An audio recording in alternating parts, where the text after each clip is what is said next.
Eu vou ler um trecho, alguns trechos de uma matéria que eu peguei num site.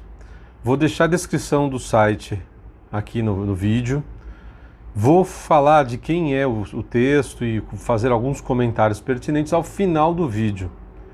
Mandei esse texto aqui para algumas pessoas, tirei o nome de quem era autor do texto e perguntei para essas pessoas se elas tinham uma ideia, qual era o palpite delas, de quem era o texto. Ninguém acertou, de tão absurdo que é. A hora que eu li esse texto eu não acreditei. Vou pedir para você ficar no vídeo, é muito importante. Tenho tentado sempre gravar vídeos importantes, mas esse aqui é bem especial. Peço para que você fique até o final, assista inteiro. Se você não for inscrito no canal, se inscreva. Não esqueça de clicar lá no sininho para receber todas as notificações. Se gostar do vídeo, dê o seu joinha. É importante que você multiplique esse tipo de vídeo para que ajude as pessoas a compreender melhor as armadilhas, principalmente dos sites, jornais, portais de notícia, blogs. A manipulação da linguagem está tentando, sempre, como sempre, na verdade, a mentira ela não pode dizer que é mentira, então ela tenta distorcer a realidade, enquanto a realidade basicamente fala dela mesma. Vou tentar ser breve, não sei se vai ser fácil ser breve nesse vídeo, mas vamos lá. O texto aqui fala sobre o filósofo italiano, também escritor Umberto Eco, ganhou o Prêmio Nobel de Literatura, tem um filme baseado no livro dele, Em Nome da Rosa, um autor bastante intelectual, já falecido, e ele escreve algumas coisas bastante estranhas, aqui você vai entender. O texto é de 95, ele fala sobre um pensamento que ele intitulou de urfascismo. Esse ele tirou da psicanálise para dar uma conotação de original. Então ele diz aqui na tese dele que a parte do fascismo italiano e o nazismo dos anos 30 e 45, existe um fascismo que pode manifestar-se em outras épocas e lugares, sob roupagens um pouco diferentes, mas sempre reunindo um certo número de características comuns. O autor elenca essas características e ele faz uma distinção, dizendo que existe um fascismo histórico, limitado no tempo e no espaço, e um fascismo arquétipo, de modelos, ou primordial, e por isso eterno. Então, primeira manipulação da linguagem, distorção da realidade, tentando fazer o que os russos sempre fizeram, de readequação, de reenquadramento, tentando fazer o café passar-se por leite, de maneira que você já não sabe mais, quando diz leite, você pensa no café. Só que isso é um exercício, um trabalho bastante demorado, longo, tenso. Então, que porcaria é essa de dizer que existe um fascismo limitado no tempo e no espaço, que existiu lá em 1930, 1945? Então, o que eu posso concluir aqui é que não existirá mais. Mas existe um outro tipo de fascismo que ele chamou de arquétipo, que é eterno. Baboseira pura, você já vai perceber logo na decorrência do vídeo, que é pura baboseira. Ele elenca 14 características aqui, uma mais absurda do que a outra. Primeira característica, culto da tradição. Então, na cabeça desse senhor que escreveu esse texto, do qual essa pessoa aqui no Brasil fez uma releitura, fez um outro texto em cima disso, culto à tradição. Quer dizer que agora a tradição virou na cabeça desses dementes, tá? Virou uma característica do fascismo. Eu nem preciso dizer para essas pessoas que elas poderiam estudar o que é tradição, que é respeito principalmente aos nossos antepassados, os que eles tiveram que fazer para que hoje eu e você estivéssemos aqui, para os que foram para as guerras, para toda a cultura e conhecimento dos antigos, que seus avós, bisavós, toda essa gente foi trazendo para nós até os dias de hoje. Na cabeça desses dementes, tradição é algo ruim. Olha que coisa esdrúxula. Recusa da modernidade é o ponto 2. Mas qual modernidade? Qualquer modernidade? Então quer dizer que a pessoa agora ela simplesmente recusa qualquer modernidade. Então, se você é uma pessoa que até gosta da modernidade, mas é questionadora, então você é fascista? Só coisa absurda aqui. Você vai ficar, cada passo que eu for avançando, você vai ficar mais inquieto aí, com certeza. Terceiro ponto, irracionalismo. Opa! Lembra-se que eu falo sempre aqui no canal sobre pensar nos pares de opostos? O oposto de irracionalismo é racionalismo. Então, se ele está colocando que os tradicionalistas, que as pessoas que se recusam à modernidade, mais os outros pontos que eu vou indicar aqui, são irracionais, então quem são os racionais? Ele, o Humberto Eco, o autor do texto? Intolerância, novamente, pares de opostos. Quer dizer, se você está acusando o outro de intolerante, então se deixa subentendido que você é o tolerante. Lembre-se que o intolerante se utiliza dessa ferramenta. Ele chama o outro de intolerante e, na verdade, a pessoa de bem acaba, às vezes, tolerando o intolerante que te acusa, justamente para não bancar o intolerante. Então, ele já ganhou a disputa.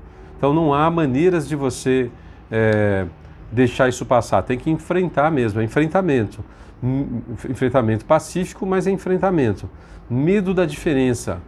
Opa, quer dizer que agora então está surgindo um novo problema aí, homofobia à diferença.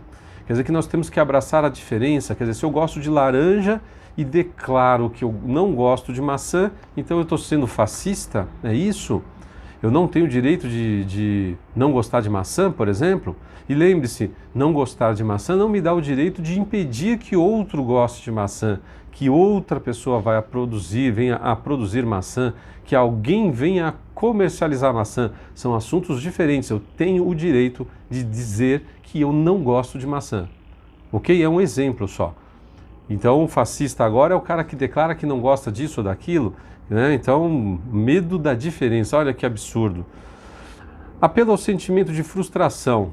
O cidadão tenta me provar que existe um só ser na Terra que em algum momento da sua vida não teve algum sentimento de apelo ao sentimento de frustração.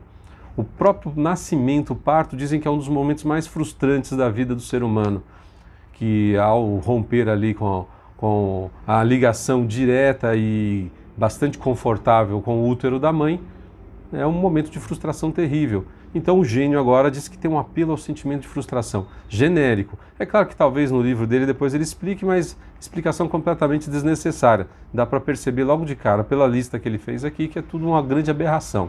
Nacionalismo retórico. Pô, quer dizer que ser nacionalista agora, ser patriótico, ter uma retórica em cima desses pontos que te trazem orgulho da nação que você é. Então agora é ser fascista? Não dá, né? Por favor. Necessidade da existência de um inimigo. Gênio, me mostre um só político ou líder político que em algum momento da sua não fez algum apelo a algum inimigo, seja ele imaginário ou não, porque aí eu vou entrar numa outra seara que eu não vou discutir isso, mas a necessidade de um inimigo, existência de um inimigo. O próprio autor do texto aqui, sinceramente, culto à violência. Puta vida, hein, meu? Quer dizer que agora existem pessoas que cultuam a violência e têm isso como parâmetro de vida. Quais são essas pessoas? Indica aqui. Bota, mas dá exemplos claros. Exemplos não só das pessoas, mas dos fatos. Ponto 10, elitismo. Elitismo, cara, essa história de ditadura do proletariado já provou mais do que qualquer coisa que você possa imaginar, que sempre foi uma tentativa de criar uma elite própria de comando, que manda no país, como vem acontecendo em vários lugares. Então, novamente, é uma acusação vazia, pura retórica. Necessidade do herói salvador. Isso aqui vai do imaginário do povo a cada momento, e a política ela sempre está atrelada a um nome.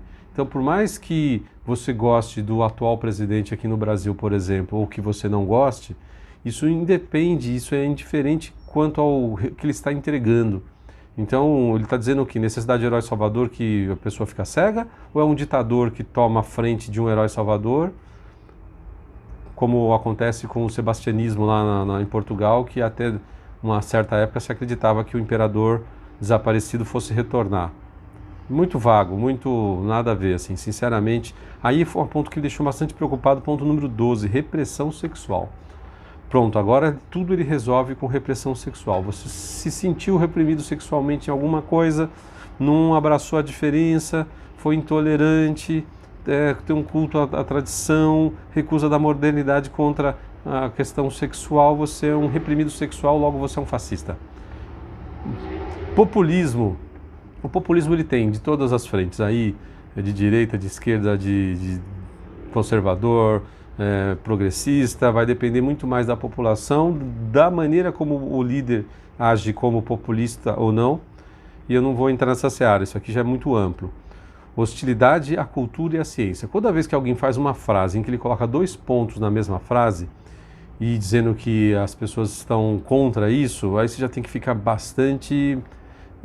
existem bons textos que fazem isso de maneira decente, existem textos que fazem isso como manipulação. Ele está colocando o quê? A cultura e a ciência como deuses aqui?